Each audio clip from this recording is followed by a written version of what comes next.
Boa noite, pessoal. Vamos começar aqui, então, a última parte do Livro dos Espíritos. Agora sim, né? Semana passada não deu para a gente terminar, era muita coisa, mas agora a gente vai fazer a última parte, o último capítulo, e vamos encerrar. E aí, semana que vem, a gente volta, então, como a gente conversou, com outro tema. A gente vai falar sobre ectoplasma semana que vem, a Dorinha, maravilhosa, vai trazer pra gente. E depois, na semana seguinte, a gente começa o estudo de um outro livro da obra, tá? É... Falar para todo mundo, gente, quem não estava aqui no comecinho com a gente, agora o Google Meet, ele tá condicionando 1 hora, né, reuniões com mais de duas pessoas, ele condiciona 1 hora e depois a conexão cai. Então, o que a gente vai fazer hoje a Rafa vai mandar um link no WhatsApp, no grupo, né, do estudo, e aqui no link para quem está com a gente ao vivo no Google Meet, para quando der 1 hora, que vai ser 8h20, que foi 1 hora de quando ela abriu a sala, 8h20 a gente vai ter que trocar de link, tá, gente? Desculpa, é uma medida temporária. A gente ficou sabendo essa semana disso, então, para a próxima semana, a gente já vai tentar se organizar para estar com tudo pago, tudo certinho, assinado, para a gente não precisar ficar trocando de sala, tá bom? Então, vamos lá, gente. Vou começar, porque o tema é longo, né? Vocês lembram que na semana passada eu queria fazer as duas partes juntas e não deu, né? Todos os temas polêmicos que a gente tem aqui. E agora, com essa última parte, eu queria incentivar vocês a não ficar com dúvidas, tá, gente? Então, quem está assistindo aqui com a gente presencial ou quem está assistindo a aula gravada, manda pra gente dúvida, manda pergunta, porque esse livro, a gente encerrou ele agora, e é um livro riquíssimo, e ele é uma base muito forte para a gente não ficar com dúvidas sobre a doutrina espírita, sobre encarnação, sobre vida futura, enfim, tá? Então, eu vou tentar fazer um pouco mais breve a aula para a gente poder ter bastante tempo para conversar sobre esse livro. E aí a gente não precisa se atentar a só a matéria, vamos dizer assim, da aula de hoje, tá, gente? Pode fazer perguntas de tudo que a gente estudou até agora. Então vamos lá. Hoje a gente vai falar das penas e gozos futuros. Na semana passada a gente falou sobre as penas e os gozos terrestres, né? Então, quando a gente está encarnado. E agora a gente vai focar um pouco na vida futura, tá? Então vamos lá. Então a gente já começa com a pergunta 958. Por que tem o homem instintivamente horror ao nada? Então, assim, por que quando a gente pensa no futuro, na vida futura, no que acontece após a morte, por que a gente tem tanto medo do nada? E aí os espíritos respondem uma coisa extremamente simples, mas que faz muito sentido, porque o nada não existe. A gente tem esta condição, né? A gente tem uma. A nossa psicologia, não sei se eu posso dizer psicologia, se é a palavra certa, mas o nosso psicológico, ele trabalha de um jeito que tudo que a gente não entende, a gente tem medo, ou a gente não acredita, por motivos óbvios, ou a gente tem ansiedade sobre aquilo, porque o que a gente não entende, a gente não consegue fazer um pensamento racional sobre aquilo. E o nada, como o nada não existe, então as pessoas ficam horrorizadas, porque elas não conseguem entender o que é o nada, né? E quando a gente começa a racionalizar as coisas, a gente vai perdendo medo, porque a gente vai entendendo o mecanismo das coisas, como as coisas funcionam, e aí esse horror, esse medo, ele desaparece. Ou pelo menos ele diminui no começo, né? A gente também não muda nossos instintos e sentimentos de uma hora para outra, né? E aí a pergunta seguinte fala de onde nasce para o homem o sentimento instintivo da vida futura? E aí, então, assim, tem muita gente que até fala que não acredita, né, na vida futura, mas que vira e mexe faz aquela brincadeirinha, ai. só na próxima vida, né? Ai, nessa vida não. Quem sabe na próxima, né? De onde vem esse instinto natural?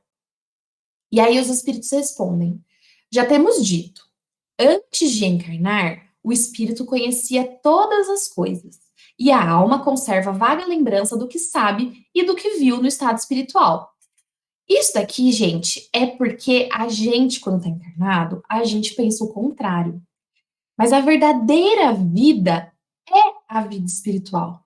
Então, quando a gente está lá, antes da gente encarnar, entre encarnações, a gente está lá, a gente tem conhecimento, a gente lembra de praticamente tudo que a gente já vivenciou, né? Vai depender do grau de evolução de cada um de nós para conseguir lembrar tudo ou não, né?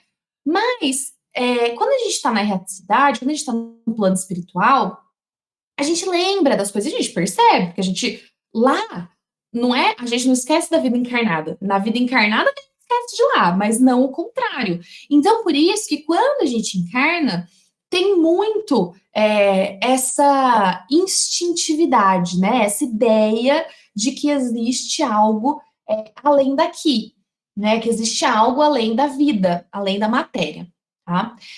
É, e quando a gente pensa assim na fé, quando a gente pensa em crer em Deus, é muito contraditório a gente pensar em Deus e não pensar na vida futura, né? E não pensar que existe alguma coisa além da matéria, né? Porque isso existe tão no nosso íntimo, né? Que não é possível que Deus colocou essa esperança de algo a mais, de um futuro melhor, que ele colocou isso no nosso instinto para zoar a gente. Não, né? Se a gente acredita que Deus é bom e justo, ele é soberanamente bom e justo, ou seja, ele é totalmente bom, ele é totalmente justo, não tem como a gente pensar que ele faria alguma coisa nesse sentido.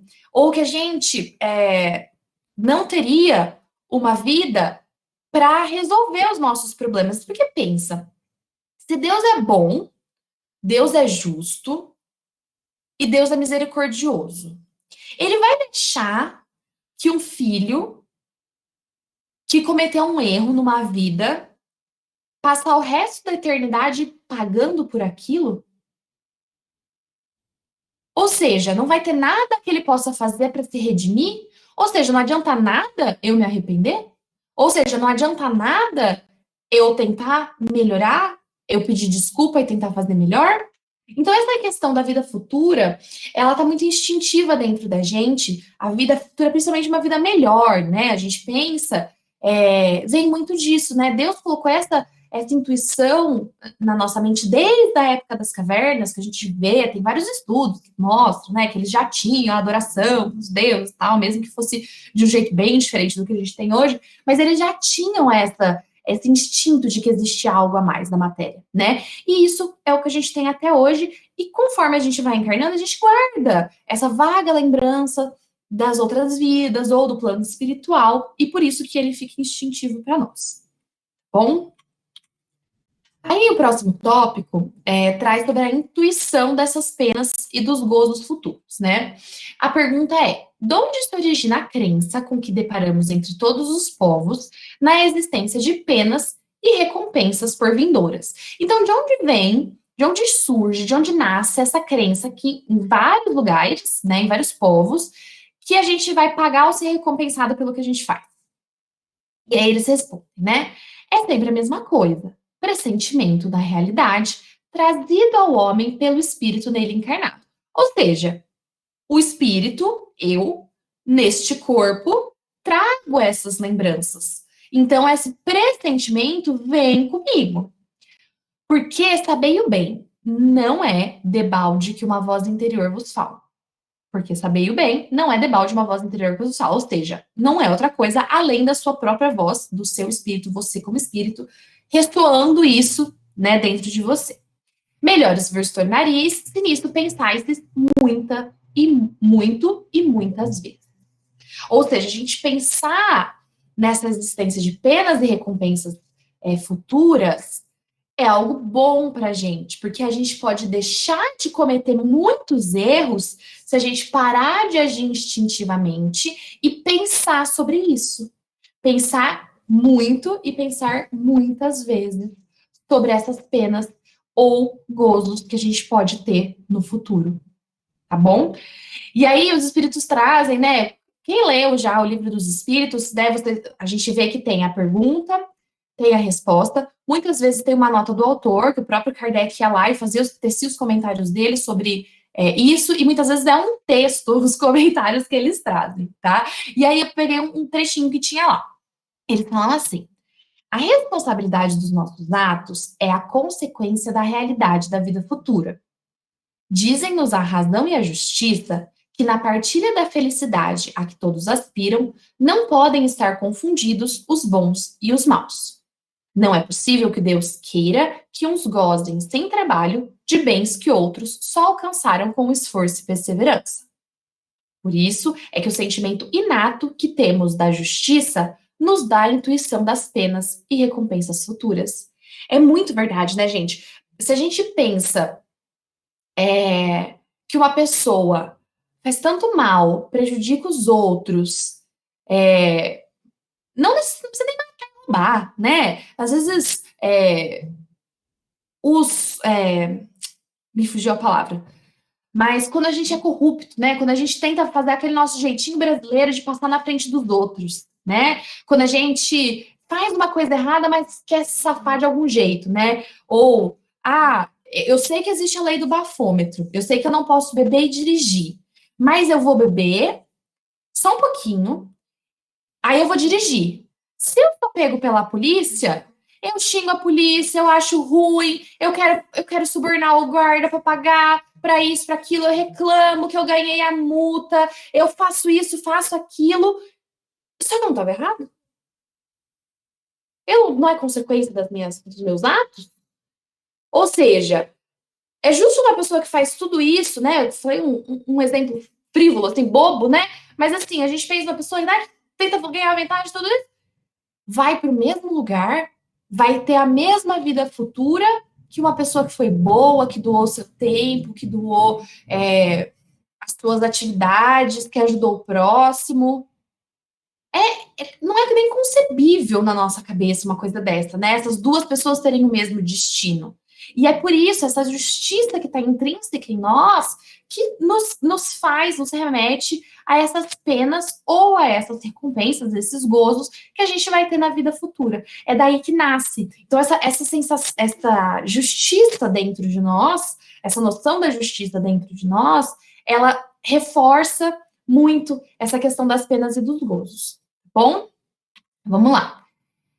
Aí, o Kardec faz uma pergunta, né, sobre a intervenção de Deus nas penas e nas recompensas de cada um de nós, né?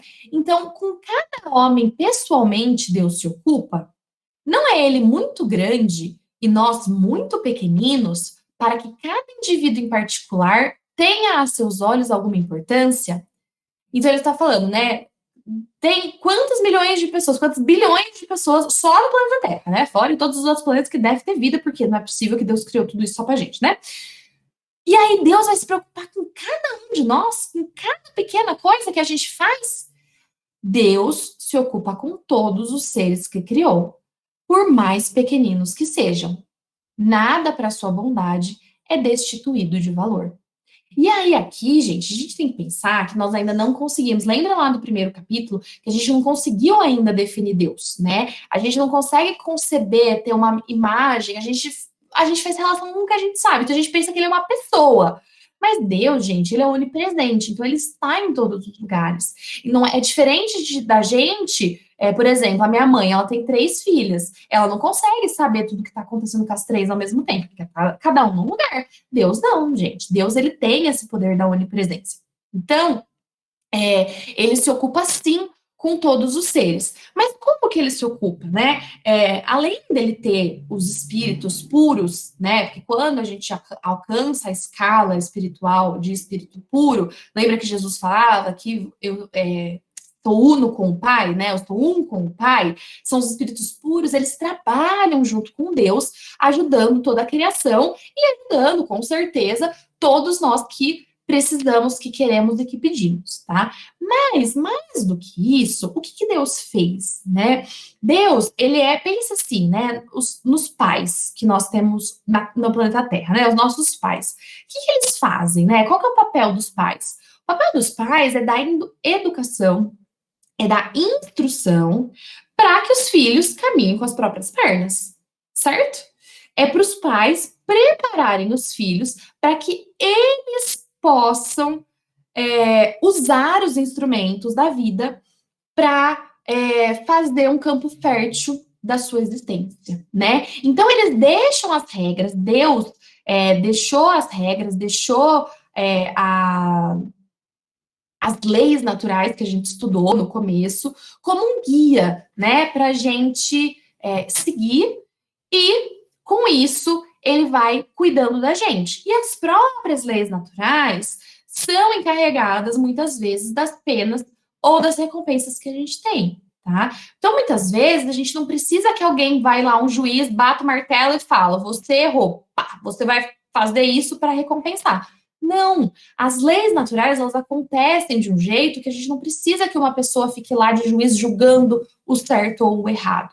Claro que existe a direção divina e a gente não está nem um pouco perto de entender como que isso funciona, né? Como que chegam as ordens de Deus para os espíritos, né? A gente não tem como pensar numa coisa dessa, porque se Deus está querendo falar com a gente diretamente, a gente não tem energia suficiente, acho, para falar direto com Deus, né? Mas as coisas vão acontecendo, a vida se encarrega, as leis naturais fazem com que essas coisas aconteçam com a gente. Porque não existe, gente, uma coisa muito importante que a gente já falou antes, mas que é muito bom reforçar, não existe vítima, tá? Não existe vítima. Se você está passando por alguma coisa, ou temos duas opções. Ou você fez algo e você está passando pela mesma situação ou por uma situação similar, você está passando por uma situação para experimentar aquilo que você fez com os outros e entender por que, que aquilo ali é errado, certo? Então a gente pode estar resgatando, né, os nossos, que a gente chama de karma, né? A gente pode estar resgatando as nossas falhas, ou, como a gente viu na aula passada, a gente está aqui no mundo de provas e expiações. Então, essa primeira parte que a gente fala que são as expiações, né? Estou reparando o mal que eu fiz. Ou pode ser uma prova, algo que a gente precisa passar para se fortalecer, para estar em harmonia com alguma coisa, para aprender alguma coisa diferente, tá? Então, não existem vítimas. Não existem vítimas. É muito importante a gente pensar nisso. Ah, mas o fulano de tal no meu trabalho, ele não gosta de mim, ele fica falando com o meu chefe, eu não faço nada, nada. Não existem vítimas. Todas as pessoas que estão ao nosso redor, as pessoas que a gente trabalha, as pessoas que estão na nossa família, o nosso círculo de amizade, todas as pessoas que estão na nossa vida estão ali por um motivo. Pode ser coisa de vida passada, que a gente tem que resgatar, ou não. Pode ser coisas que a gente precisa aprender. E com quem que a gente aprende? A gente aprende com aquele amigo legal que concorda com tudo que a gente, que tem um gênio super parecido, que ri das mesmas piadas, que gosta das mesmas coisas e que a gente se dá super bem por causa disso? Ou a gente aprende com aquele que discorda da gente? Ou a gente aprende com aquele que fala não pra gente? São essas pessoas que fazem a gente aprender. Porque as pessoas que concordam com a gente, que pensam igual a gente, elas não vão ensinar a gente alguma coisa diferente, porque elas pensam igual a nós. Então elas têm o mesmo conhecimento, entre aspas, que nós. Elas têm as mesmas percepções, muitas vezes, do que nós. Então não são essas pessoas que vão ensinar pra gente. Quem vai ensinar pra gente são aquelas pessoas que são o pé no saco, desculpa a expressão, mas não é aquela pessoa que é chata, aquela pessoa que fala, ai meu Deus do céu, lá vem. São essas pessoas que fazem a gente crescer, é com elas que a gente aprende. Não é fácil, obviamente, né? Obviamente não é fácil, mas a gente tem que tentar respirar fundo, pensar nas penas e gozos futuros e falar: não, Deus, eu quero gozos, eu quero recompensas. Eu quero trabalhar no nosso lar um dia, Deus, por favor. Respirar fundo e aprender e lidar. Porque conforme a gente vai primeiro respirando e vai aprendendo a lidar, depois, aos poucos, as coisas vão ficando mais natural e a gente vai conseguindo conviver melhor, a gente vai aprendendo a lidar e a gente não deixa que cada pessoa que entra na nossa vida desestabilize, desestruture a nossa frequência vibratória, né? Nossos pensamentos, enfim. Certo? Vamos lá. Agora, a natureza das penas e dos gozos futuros, tá? Aqui a gente já tem um tantinho bom de assunto. Falando em nosso lar, né? Ó aí. Tem alguma coisa de material as penas e gozos da alma depois da morte? Então, assim, morremos. Tem alguma coisa material nisso? Não podem ser materiais. Dilo o bom senso, pois que a alma não é matéria. Nada tem de carnal essas penas e gozos. Entretanto, são 1000 vezes mais vivos do que os que experimentais na terra, porque o espírito, uma vez liberto, é mais impressionável. E então, já a matéria não lhe embota as sensações. O que acontece aqui, gente? Quando a gente desencarna, quando a gente morre, o que morre é o nosso corpo físico, a carne, isso daqui, né? Isso aqui para de funcionar, beleza, vai decompor, bonitinho. Eu, quanto espírito, né, a gente tem, quem estuda mais, né, mais pra frente a gente vai falar sobre isso também, né, mas a gente já estudou aqui, por exemplo, o perispírito que está envolto, né, e quando a gente desencarna, ele tá com a gente, enfim. Ele não é material, ele é semimaterial, mas ele não é essa matéria que a gente conhece aqui, ele é muito mais sutil. Então não tem como ter algo material. Só que o que acontece? Aí é uma coisa muito interessante. Quando a gente morre, dependendo do grau de evolução que a gente tem, a gente não percebe o quanto nós somos sutis. Como assim? Como assim, Gabi? O que tá falando? Tem gente que sente dor. Tem gente que sente fome. Tem gente, e aí imagino que seja a maioria, sente sono e precisa dormir. Essas coisas são todas coisas que a gente faz hoje para suprir o nosso corpo material. A gente se alimenta, é um alimento que vai para o nosso corpo material, né? A gente sabe que as energias dele vão, né, para os nossos corpos mais sutis, mas enfim, a gente faz isso para manutenção do corpo físico. Quando a gente morre, na teoria, a gente não precisa de mais nada disso, porque o nosso corpo é mais sutil. Não precisa do alimento para fome, não precisa do sono, não tem dor, tá? Porém, como eu disse, a gente ainda é muito material. Mesmo, não, mas assim, eu estudo espiritismo, eu não tenho dúvidas da vida futura, eu tenho uma fé inabalável, eu tenho certeza sobre a vida espiritual, eu faço bem, eu trabalho com caridade, eu trabalho com amor, com respeito, tá, tá, tá, tá, tá, tá. Quer dizer que eu vou chegar lá e não vou precisar de nada disso? Não. A gente, embora, por mais evoluído que a gente ache que a gente está, a gente ainda é muito ligado à matéria, mesmo no plano espiritual. Então, enquanto estamos num plano de provas e expiações, até o nosso perispírito, ele é mais denso. Por quê? Se a gente tá uma coisa que tem essenciada, sutil, o espírito, pensa, uma centelha, uma luz, e o corpo material. Olha a diferença que tem entre eles. Para a gente conseguir fazer essa ligação, a gente precisa daquele veículo intermediário, que é o perispírito, certo? Então, como a gente tem que várias e várias vezes encarnar, encarna, encarna, encarna, encarna, até o nosso perispírito é mais materializado para a gente ter essa conexão. Conforme a gente vai evoluindo nos mundos, passa para a regeneração, passa para os mundos felizes, passa pra, né, até o nosso perispírito vai também se depurando, ficando mais leve, porque a gente não vai mais precisar dessas encarnações nessa matéria tão densa que a gente tem hoje, tá? Mas o que que é importante a gente pensar? Que lá no plano espiritual, a gente não tem a matéria, então a gente não tem as penas materiais e os gozos materiais. Só que tudo que a gente experimenta lá é muito mais vivo para nós, porque quando a gente está liberto, né, que a gente fala, quando a gente está realmente na vida futura, sem nenhuma amarra da matéria, a gente consegue perceber os nossos sentimentos, as emoções, tudo com mais vivacidade.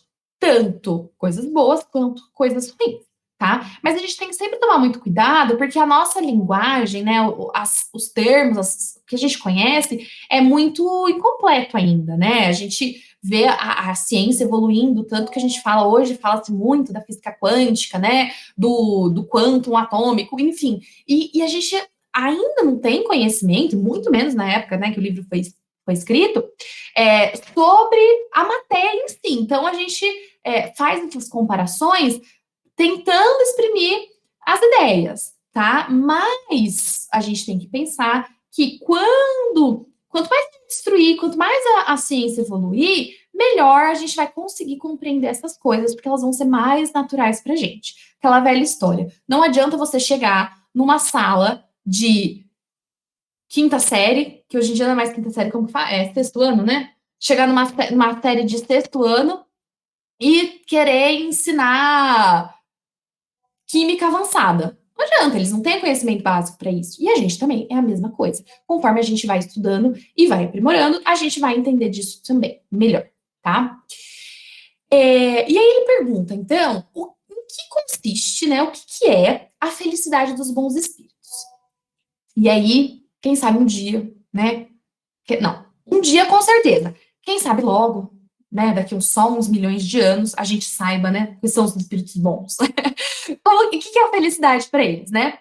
Em conhecerem todas as coisas, em não sentirem ódio, nem ciúme, nem inveja, nem ambição, nem qualquer das paixões que ocasionam a desgraça dos homens. Imagina, gente, que coisa maravilhosa! Não sentir nenhuma dessas paixões, nenhuma dessas emoções que são tão ruins, né? Porque, embora a gente não consiga controlar, gente, como é ruim sentir inveja, né? Você se sentir menor do que o outro porque uma coisa que ele tem. É muito ruim isso, né? E aí ele continua falando: o amor que os une lhes é fonte de suprema felicidade. Não experimentam as necessidades, nem os sofrimentos, nem as angústias da vida material. São felizes pelo bem que fazem. Olha que coisa maravilhosa. São felizes pelo bem que fazem. Contudo, a felicidade dos espíritos é proporcional à elevação de cada um. Somente os puros espíritos gozam, é exato, da felicidade suprema, mas nem todos os outros são infelizes. Entre os maus e os perfeitos há uma infinidade de graus em que os gozos são relativos ao estado moral. Aqui, gente, a gente já falou muito sobre isso, inclusive até na aula passada, quando a gente estava falando da felicidade relativa da Terra, né? A felicidade top, master, nirvana, só os espíritos puros que conseguem alcançar. Mas é isso, existe um milhão de níveis, vamos dizer assim, entre o espírito perfeito e o pior dos piores. Então, existem graus totalmente diferentes. Mas o que que é o importante? Todos nós, em pequeno ou maior grau, sentimos a felicidade real quando nós fazemos o bem ao outro, quando nós amamos o outro e nos doamos. A caridade é a maior fonte de felicidade que as pessoas podem ter. Quem faz a caridade, às vezes pode até pensar, ai, nossa, trabalhei a semana inteira, ai, eu vou lá, eu faço, tô dando um exemplo, tá, gente? Não é a realidade. Todo sábado eu vou numa creche, eu brinco com as crianças, eu ajudo elas na lição de casa. Ai, mas essa semana foi tão difícil. Ai, nossa, eu tô tão cansada. E aí a pessoa vai, se força e vai. quando ela tá lá, é uma felicidade, é uma alegria de você se doar para outra pessoa, que eu acho que todo mundo que já fez isso, todo mundo que já ajudou, mesmo que você não teve, não lembra da ingratidão que a gente viu na aula passada, mesmo que você não teve a recompensa por isso, é uma felicidade, é uma alegria, uma coisa tão maravilhosa, que aí é um pouquinho do que os espíritos puros sentem quando eles estão ajudando, quando eles estão trabalhando pelo bem da humanidade. Tá bom? Vamos lá. Em que consiste o sofrimento dos espíritos inferiores? Agora, o oposto, né? A gente falou da felicidade dos puros ao sofrimento dos outros espíritos, né? Dos espíritos inferiores. E quando a gente fala inferiores aqui, gente, é uma terminologia que a gente costumava usar muito, né? Mas eu, pelo menos, gosto mais de tratar dos infelizes, tá? Porque inferior, a gente sabe que a gente põe aquela escala, né? Espíritos levianos, nananana, mas assim, quando a gente se põe numa escala, a gente automaticamente se sente superior aos outros, né? Independente do nível que a gente tá. Então, eu gosto mais do termo espíritos infelizes, mas é particular, tá? Então, do que consiste o sofrimento para eles?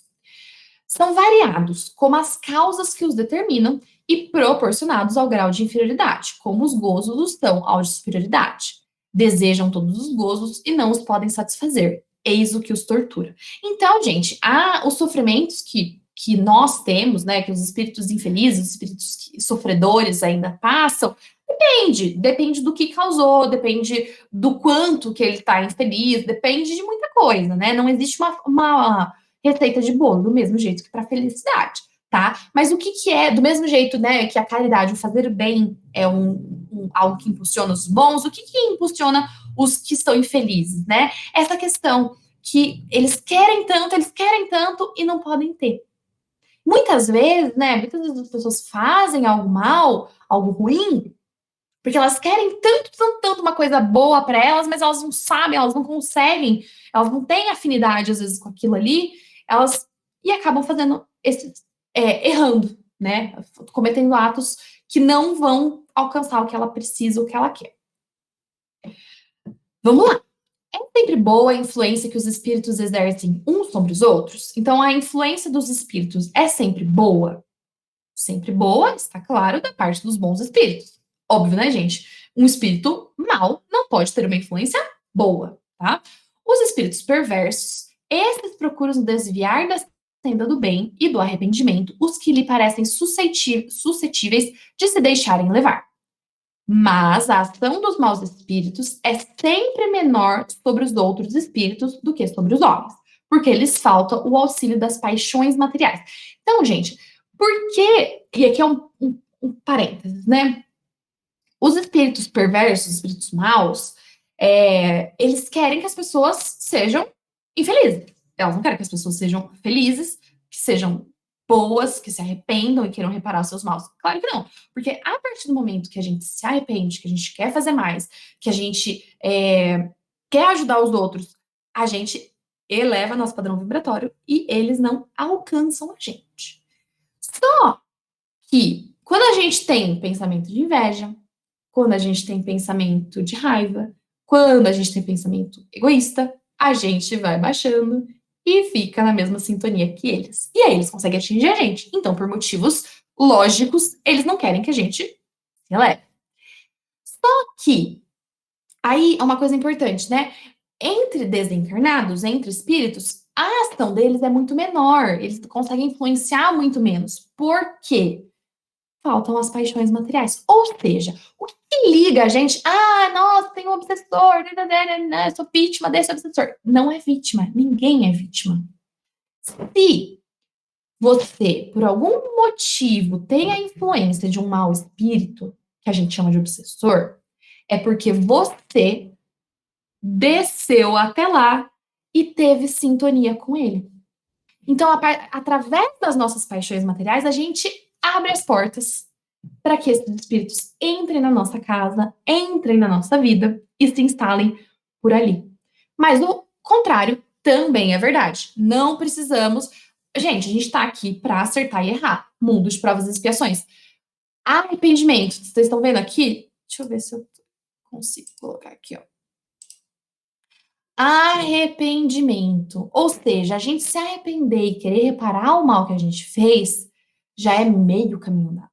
E aí a gente consegue ir, voltar a se afastar desses espíritos. Bom, vamos lá, vamos lá. Os espíritos inferiores compreendem a felicidade do justo. Então, aqueles ainda sofredores, eles compreendem a felicidade dos justos, dos bons? Sim.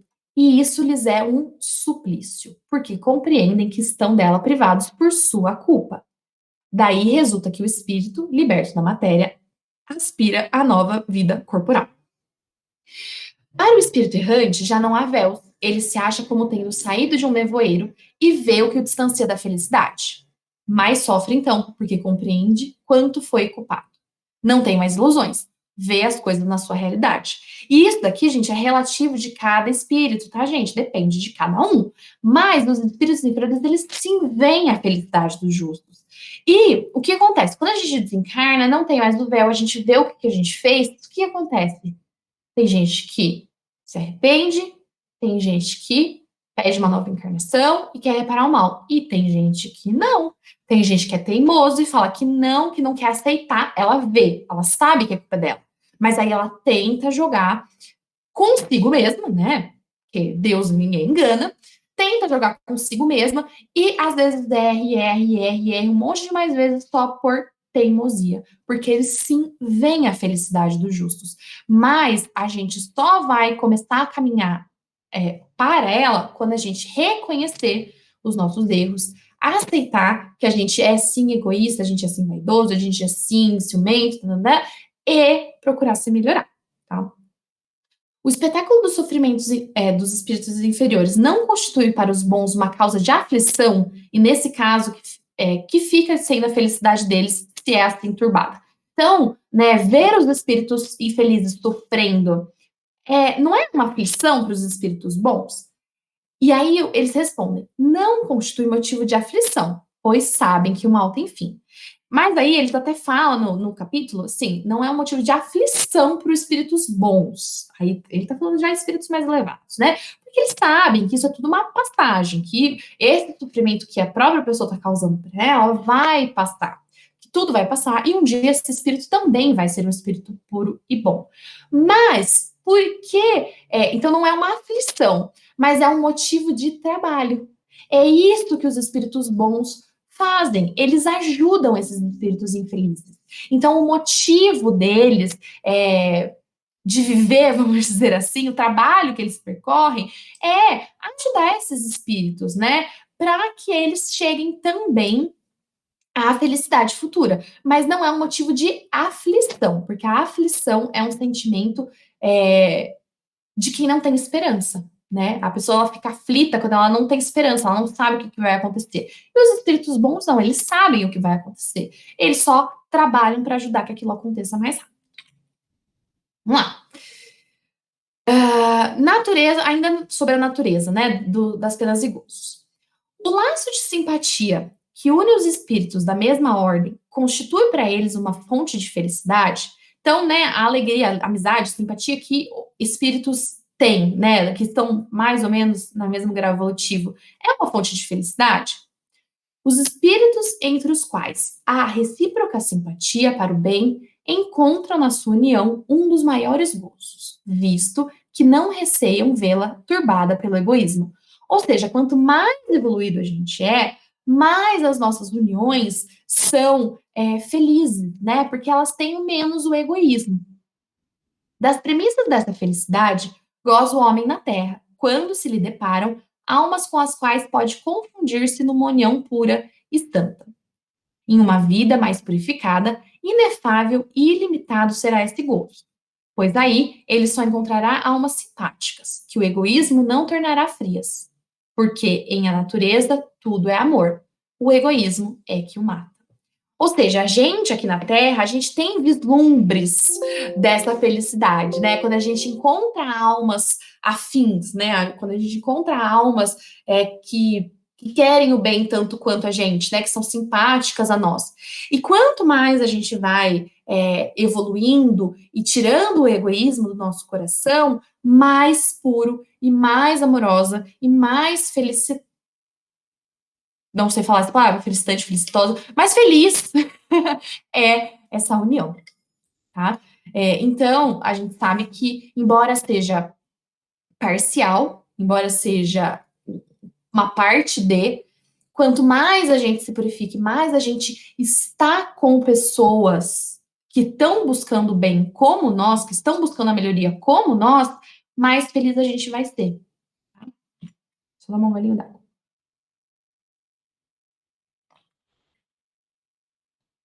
Essa é boa. Ó, aí ele tá perguntando assim, ó, é Kardec pergunta, né? Eles perguntam umas perguntas muito espertas, né? Que é assim, ó, só pra cá. Será necessário que professemos o espiritismo e creiamos nas manifestações espíritas para termos assegurada a nossa sorte na vida futura? Ou seja, só espírita vai ser salvo? Aquela história, né? Que só uma religião salva, né? É só espiritismo? É só quem é espírito que vai ter sorte, que vai evoluir, que vai ser feliz na vida futura? Ai, gente, claro que não, né? Ó, ainda que os espíritos são muito bonzinhos, que eles não dão um twang mais assim, né? Que é um tapa na cara pra gente, né?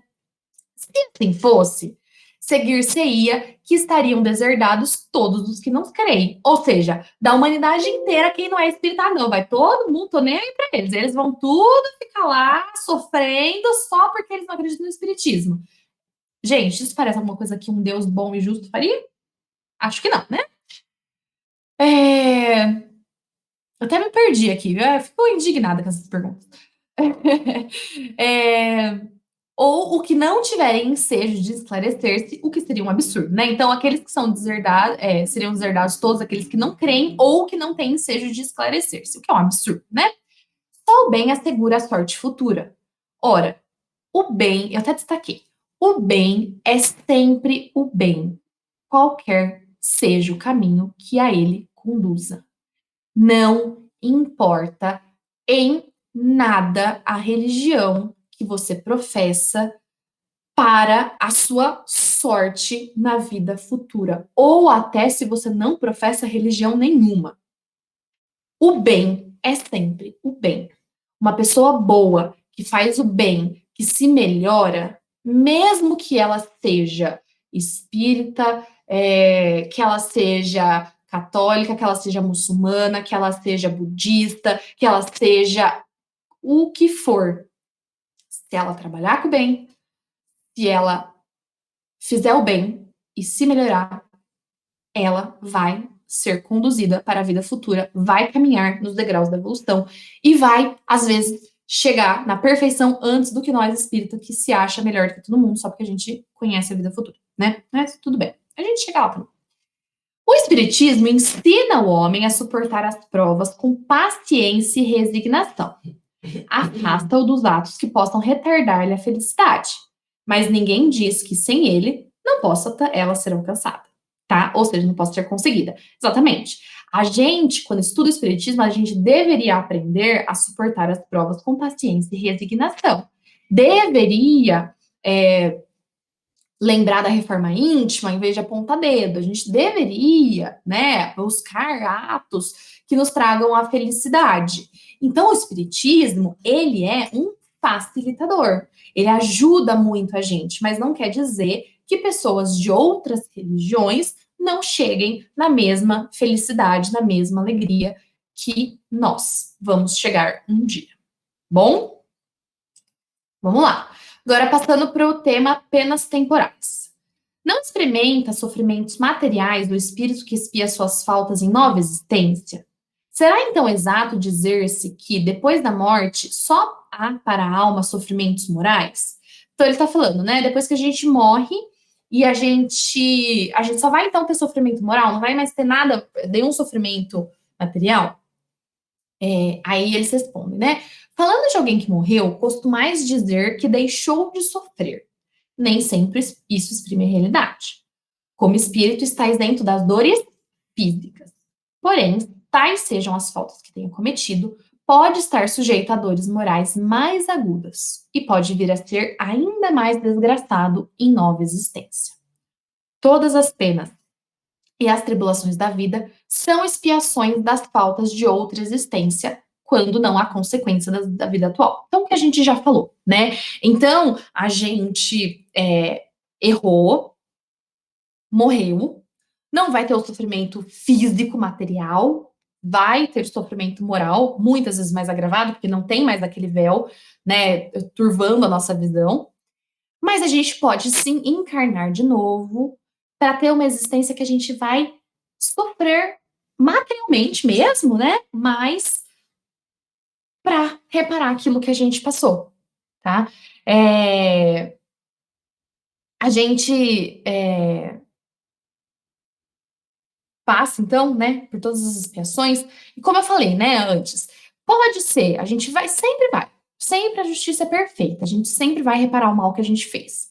Pode ser de uma vida passada ou coisas que a gente fez nessa própria vida e é, não lembra, ou não acha que é culpa nossa, mas sempre é consequência de algum ato nosso. Não existem vítimas. Constitui recompensa a reencarnação da alma em um mundo menos grosseiro? Então, é uma recompensa a gente encarnar em mundos mais sutis, menos grosseiros? É a consequência de sua depuração.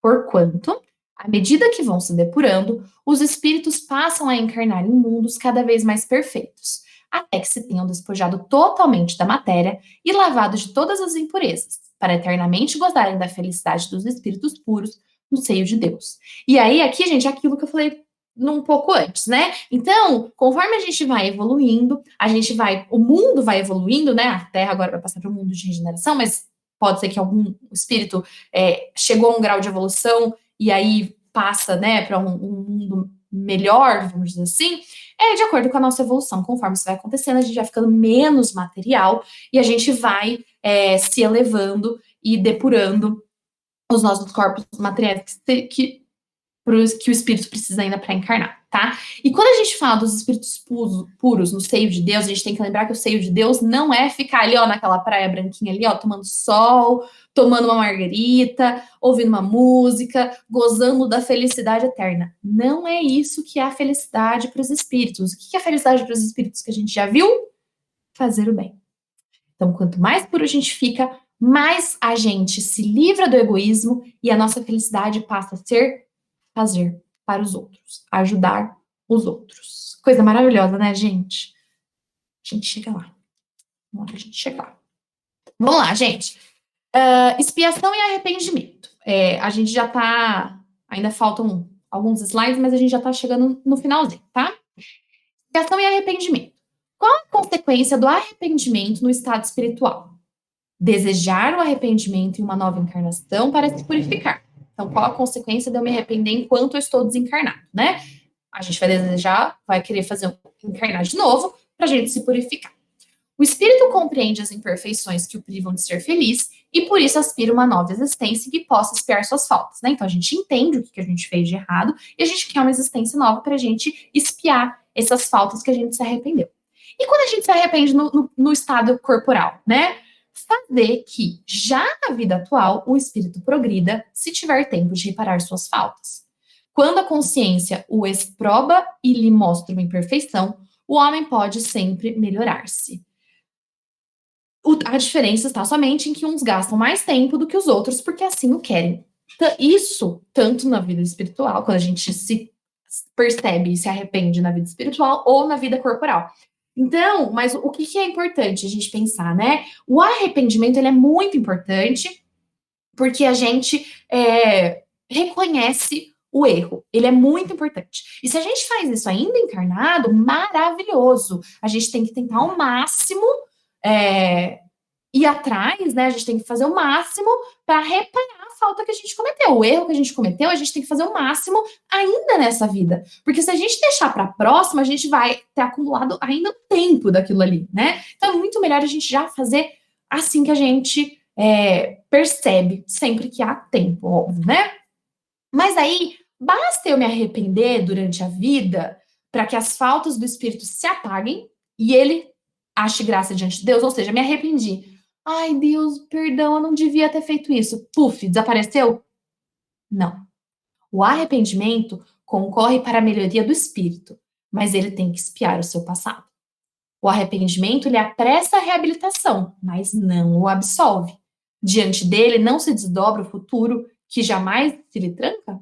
Ou seja, a gente estar arrependido de alguma coisa não desfaz do que a gente fez. Ou seja, a gente se arrepende, é o primeiro passo, mas depois a gente expia. Depois a gente colhe o que a gente plantou. Porque essa é a justiça divina. Porque imagina um, um assassino chega na sua casa, mata seu pai, sua mãe, seu irmão, seu marido e seu sobrinho. Aí ele é preso. Aí lá na prisão, ele se arrepende, ele percebe o que, que ele fez. Ele fala: Meu Deus do céu, como que eu pude matar aquelas pessoas? Vai desfazer o ato? Vai reviver as pessoas? Vai tirar a dor que causou na família? Não vai. Então, aquela pessoa ainda precisa passar pela expiação, pelas provas, para ficar kits, vamos dizer assim, com a justiça, para depurar aquele mal dentro dela. Mesmo porque essa expiação, ela é muito boa para o engrandecimento, porque você se arrepender de uma coisa, depois que você expia, existe uma chance infinitamente maior de você não cometer aquele ato de novo, né? Vamos lá. Agora a gente entra num tema bem legal, que fala sobre a duração das penas futuras, né? Que existe muita história sobre as penas eternas, né? Vai arder no mármore do inferno, né? O que os espíritos falam pra gente? Em que se baseia a duração dos sofrimentos do culpado? Desculpa, gente. A garganta tá seca. Então, no que se baseia? O quanto tempo o culpado vai sofrer? No tempo necessário a que se melhore. Sendo o estado do sofrimento ou de felicidade proporcionado ao grau de purificação do espírito, a duração e a natureza de seus sofrimentos dependem do tempo que ele gaste em melhorar-se. À medida que progride e que os sentimentos lhe depuram, seus sofrimentos diminuem e mudam de natureza. Tá? Então, não existe uma regra igual a gente tem nos tribunais aqui, né? Ah, homicídio qualificado é de tanto a tanto tempo. Ah, não sei o que, culposo é de tanto e tanto tempo. Não existe isso para os sofrimentos da gente, como espírito, na nossa evolução espiritual. Tudo vai depender da gente, como sempre, né? Tudo vai depender da gente, o tanto que a gente trabalha para progredir, para melhorar, o quanto a gente se esforça na nossa melhora, tá? Poderão durar eternamente os sofrimentos do espírito? Olha lá, pergunta. Poderiam, se ele pudesse ser eternamente mal. Isto é, se jamais se arrependesse e melhorasse, sofreria eternamente. Mas Deus não criou os seres tendo por destino permanecerem votados perpetuamente ao mal. Deus os criou, apenas os criou, a todos simples e ignorantes, tendo todos, no entanto, que progredir em tempo mais ou menos longo, conforme decorrer da vontade de cada um. Ou seja, se a evolução não fosse uma lei natural, se a gente não fosse obrigatoriamente todo mundo vai ser um espírito perfeito, até poderia, mas não acontece. Não existe. Deus criou a gente para progredir sempre. Uns vão em passinho de formiga, outros vão em passinho de girafa e elefante, mas cada um no seu tempo. Não existe pena eterna, tá? Por efeito da irresistível necessidade que o espírito sente de sair da inferioridade e se tornar feliz. Então, tudo isso, por que ele não fica estacionado? Porque tem aquela centelha dentro dele, é uma necessidade dele de ser feliz, né? A gente tem isso dentro da gente, a gente procura de todos os jeitos a gente ser feliz, né? Eminentemente sábia e magnânima é, pois, a lei que rege a duração das penas, porquanto subordina essa duração aos esforços do espírito. Jamais o priva do seu livre-arbítrio. Se deste faz dele mau uso, sofre as consequências. Tá? Então a lei é perfeita, como a gente falou, Deus não se ocupa, ele não fica lá, ó, você errou, vai sofrer tanto tempo, você vai tanto, você vai tanto. Não é isso, ele fez as leis para que as leis tomassem conta disso. Então, quanto mais eu me arrependo, mais eu trabalho naquilo ali para melhorar, para me melhorar e para melhorar a situação do que eu causei, mais rápida vai ser a duração da pena que eu tenho que passar. Então, muitas vezes a gente fala assim, um espírito pede para reencarnar com uma doença. Tem até uma história, eu não sei se eu não vou lembrar de quem, como que é a história exatamente, mas eu lembro que tem uma história que fala que tem é, um homem, né, encarnou e ele ia perder a mão. Ele tinha combinado, né, ele tinha pedido para perder a mão porque ele tinha feito mau uso, né, ele tinha roubado. Não sei direito exatamente, mas eu lembro que ele, quando foi encarnar, ele falou assim: eu quero perder a minha mão para não correr o risco de eu fazer isso de novo. E aí, ele encarnou, só que ele estava arrependido, ele estava realmente trabalhando para se melhorar. E ele trabalhou muito, ele ajudava as pessoas, ele era uma pessoa boa, ele era trabalhador, ele fazia de tudo que ele podia para ajudar as pessoas. E aí, chegou um dia, ele teve um acidente no trabalho e ele perdeu um dedo. Ele perdeu uma ponta do dedo, perdeu dois dedos, alguma coisa assim. E aí, ele dormindo, falou: Nossa, meu Deus, por que que isso aconteceu? Tal, tal, tal. E aí, os espíritos, o mentor dele veio e falou assim: Meu filho, você veio para perder a mão, mas tudo que você fez redimiu, diminuiu o tempo que você precisava do sofrimento e você pôde perder só um dedo, um pedaço da mão, dois dedos, alguma coisa assim. Ou seja, tudo que a gente faz para se melhorar, tudo que a gente faz para ajudar, conta nas nossas provas e nas nossas expiações, inclusive no tempo que a gente tem que sofrer ou não com alguma coisa, tá? E aqui eu trouxe algumas frases, porque esse foi uma coisa que eu achei super legal, gente. Eu até dei risada quando eu tava lendo. Nessa parte do livro, entre as perguntas, entre os tópicos, eles têm um monte de texto de vários espíritos reforçando como não existe pena eterna, tá? Então vamos ver, eu trouxe uns pedacinhos aqui só para ver se a gente grava mesmo, tá? Pobres ovelhas desgarradas, aprendei a ver aproximar-se de vós o bom pastor, que longe de vos banir para todo sempre da sua presença, vem pessoalmente ao vosso encontro, para vos reconduzir ao aprisco. Filhos pródigos, deixai o vosso voluntário exílio, encaminhai vossos passos para a morada paterna. O Pai vos estende os braços e está sempre pronto a festejar o vosso regresso ao seio da família. Lamenais. Humanidade, humanidade, não mergulhes mais os teus tristes olhares nas profundezas da terra procurando aí os castigos. Chora, espera, espia e refugia-te na ideia de um Deus intrinsecamente bom, absolutamente poderoso, essencialmente justo. Platão. E o último, gravitar para a unidade divina. Eis o fim da humanidade. Para atingi-lo, três coisas são necessárias: a justiça, o amor e a ciência. Três coisas lhes são opostas e contrárias: a ignorância, o ódio e a injustiça. Ó, em verdade vos digo, cessai. Cessai de pôr em paralelo na sua eternidade o bem, essência do Criador, com o mal, essência da criatura. Fora criar uma penalidade injustificável.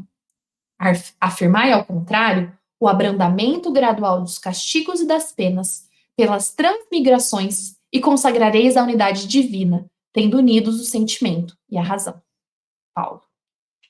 Mensagens lindas, né, gente? Se vocês pegarem o livro e vocês lerem só essas mensagens, já é assim uma coisa maravilhosa, né? Olha que coisa bonita que eles falam pra gente, né? Então, em vez da gente ficar se prendendo nos castigos, se prendendo nos sofrimentos, vamos gravitar para a unidade divina, né? Vamos procurar Deus, que é bom, é justo, é poderoso. Jesus, que é o pastor que vem o tempo todo, ele tá lá tentando reconduzir a gente ao bem. Então vamos parar de ser teimoso, vamos parar de olhar para o nosso sofrimento e vamos caminhar em direção a eles. Mensagens maravilhosas, né, gente? Vamos lá. Tô acabando, gente, tô acabando. Agora a gente vai falar sobre a ressurreição da carne, tá? Esse é um tema um pouco polêmico também, né? O dogma da ressurreição da carne será a consagração da reencarnação ensinada pelos espíritos? Como quereris que fosse de outro modo? Conforme sucede com tantas outras, essas palavras só parecem despropositadas no entender de algumas pessoas, porque as tomam ao pé da letra. Levam por isso à incredulidade. dá-lhes uma interpretação lógica e os queixa mais livres pensadores a admitirão sem dificuldade, precisamente pela razão que reflete. Tá? Então, gente, quando a gente fala da ressurreição, na verdade a gente está falando da reencarnação. Por quê? A ressurreição não tem como acontecer. A gente vai ver no próximo slide que fisicamente não tem como ressurgir a carne. Mas quando Jesus falava da ressurreição, ele estava falando da reencarnação. São palavras, tá, gente? Assim, pelo dogma da ressurreição da carne, a própria igreja ensina a doutrina da reencarnação. Então, quando a igreja fala do dogma da ressurreição, ela está falando da reencarnação? É evidente. Demais, essa doutrina decorre de muitas coisas que têm passado despercebidas e que dentro um pouco se compreenderão neste sentido. Reconhecerá em breve que o Espiritismo ressalta a cada passo do texto mesmo das Escrituras Sagradas. São Luís. Então, sim, gente, quando eles falam sobre a ressurreição, eles estão falando sobre reencarnação. Só que às vezes nem mesmo eles sabem. Muitos padres sabem, eles são estudiosos, eles entendem tudo isso, mas eles não passam isso, né, pro pessoal, pro povo, né? Mas a cada passo que a gente vai dando, vai vendo que o Espiritismo consagra todas as escrituras sagradas, tá? E aqui eu trouxe só um ponto que Kardec traz sobre essa questão da ressurreição na carne, né? E aí ele fala que, né, evidentemente, né, a ciência demonstra a impossibilidade da ressurreição segundo a ideia vulgar, né, do corpo lá morrer, tá lá se decompondo e vai lá, levanta e começa a andar. Só que, e aí eu não vou ler tudo isso, mas o que ele traz, né? O que a gente tem que pensar? Quando o corpo nosso se decompõe, o que acontece, né? O que o nosso corpo é? Ele não é um monte de átomos, um monte de moléculas, de um monte de coisa, por exemplo, carbono. Então, quando o nosso corpo se decompõe, onde que vão parar essas partes do nosso corpo? Em outros corpos. Então, existem milhões, toda essa esses elementos que formam a vida, eles são compartilhados entre as pessoas. Então, a molécula de carbono que estava no meu corpo, quando se decompõe, ela vai compor outra coisa, tá? Então, tudo que minha mãe química aqui tá me corrigindo de alguma coisa, gente. Mas vocês estão entendendo o que eu tô querendo dizer, né? Quando o meu corpo se decompor, os átomos que são agregados nele, cada uma dessas coisas, cada um dos elementos vai fazer parte de alguma outra coisa. Então a gente também pode pensar na ressurreição da carne propriamente dita nisso, né? Que existem milhões, milhares de coisas que se reaproveitam, vamos dizer assim, tá? E aí, a gente vai falar agora um pouco sobre paraíso, inferno e purgatório. Já passou de 1 hora e a gente não caiu, então vamos continuar, viu, gente? Se aparecer alguma mensagem aí que vai parar a aula, vocês me avisam. Haverá no universo lugares circunscritos para as penas e gozos dos espíritos, segundo os seus merecimentos? Então, tem um lugar demarcado no mapa para as penas e para os gozos? Já respondemos essas perguntas. As penas e os gozos são inerentes ao grau de perfeição dos espíritos. Cada um tira de si mesmo o princípio da sua felicidade ou da sua desgraça. E como eles estão por toda parte, nenhum lugar circunscrito ou fechado existe especialmente destinado a uma outra coisa. Quanto aos encarnados, estes são mais ou menos felizes ou desgraçados, conforme é mais ou menos adiantado o mundo que eles habitam.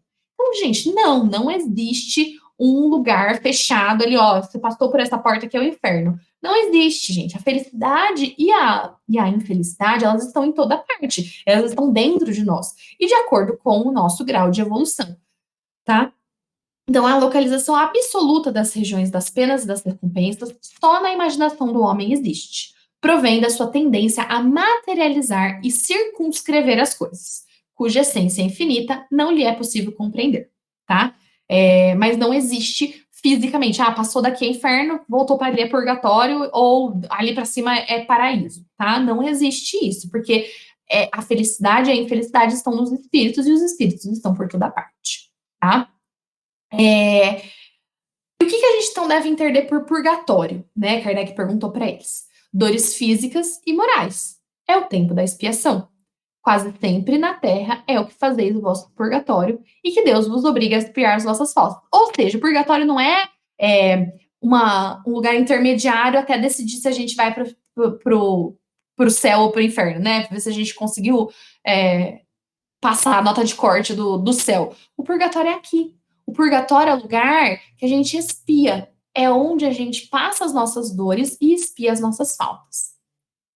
Como se explica que espíritos cuja superioridade se revela na linguagem de que usam tenham respondido a pessoas muito sérias a respeito do inferno e do purgatório, de conformidade com as ideias correntes? Então, assim, né, conforme tem alguns livros, tem perguntas, tem respostas de espíritos muito inteligentes, né, muito conhecidos, que falam sobre isso. Por quê? Né? Como assim? E aí ele fala, é que falam uma linguagem que possa ser compreendida pelas pessoas que o interrogam.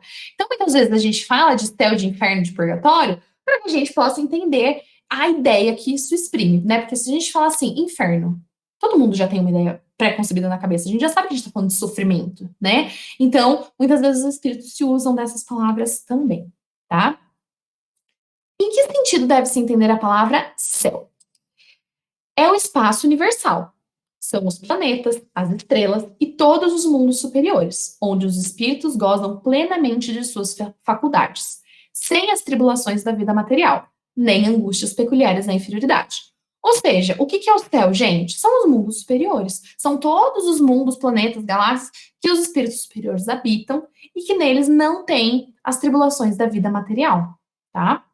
Então, mesmo quando a gente desencarna, mesmo se a gente for, se formos bons, se trabalharmos, se fizermos o bem, a gente não vai para o céu. A gente vai para o plano espiritual para continuar a nossa jornada encarnatória. O céu, a gente estará quando nós formos espíritos puros, tá? Em que sentido se deve entender essas palavras do Cristo? Meu reino não é deste mundo. Respondendo assim, o Cristo falava em sentido figurado. Queria dizer que o seu reinado se exerce unicamente sobre os corações puros e desinteressados. Ele está onde quer que domine o amor do bem. Ávidos, porém, das coisas deste mundo e apegado aos bens da terra, os homens com ele não estão. Então, o reino de Deus é o reino do amor e do bem. Então, é lá onde estiverem corações puros e desinteressados, é onde está o reino de Jesus, tá? E aqui, desculpa, gente, a gente pode lembrar também que a gente faz a analogia do meu reino não é deste mundo, pensando na vida material, né? Então, os corações puros e interessados não estão na Terra, então não estão na vida material, tá? Eles estão nos lugares bons e puros. E aí, gente, para a gente fechar a nossa aula de hoje, passei um pouquinho do que eu queria, mas vamos lá. Poderá jamais implantar-se na Terra o reinado do bem? Então, na Terra nunca vai poder ser um lugar bom, vai ter o reinado do bem? E aí vem a mensagem de São Luís para a gente. Essa primeira parte é a resposta dos Espíritos, depois tem um texto de São Luís, tá? O bem reinará na Terra quando, entre os espíritos que a vêm habitar, os bons predominarem, porque então farão que aí reinem o amor e a justiça, fonte do bem e da felicidade. Por meio do progresso moral e praticando as leis de Deus, é que o homem atrairá para a terra os bons espíritos e dela afastará os maus. Estes, porém, não a deixarão, senão quando daí sejam banidos o orgulho e o egoísmo. Ou seja, gente, quem que vai mudar a terra para um reinado de bem? É o presidente? É o governador? É a rainha da Inglaterra? Não, são as pessoas, cada uma das formiguinhas que são o povo. Conforme a gente for progredindo, conforme a gente for elevando o nosso progresso moral, praticando as leis de Deus, a gente vai afastar essas pessoas daqui, porque a gente vai banir o orgulho e o egoísmo. Todos vós, homens de fé e de boa vontade, trabalhai, portanto, com ânimo e zelo na grande obra da regeneração, que colhereis pelo cêntuplo o grão que houver semeado. Ai dos que fecham os olhos à luz, preparam para si mesmos longos séculos de trevas e decepções. Ai dos que fazem dos bens deste mundo a fonte de todas as suas alegrias. Terão que sofrer privações muito mais numerosas do que os gozos que desfrutam. Ai, sobretudo, dos egoístas, não acharão quem os ajude a carregar o fardo das suas misérias. É isso, gente. Vamos nós trabalharmos de boa fé, de boa vontade, para o bem, para a regeneração do nosso planeta. É isso, gente. Acho que pode parar a gravação do YouTube. Obrigada, pessoal do YouTube. Na semana que vem, estamos de volta com o tema de ectoplasma. Boa noite.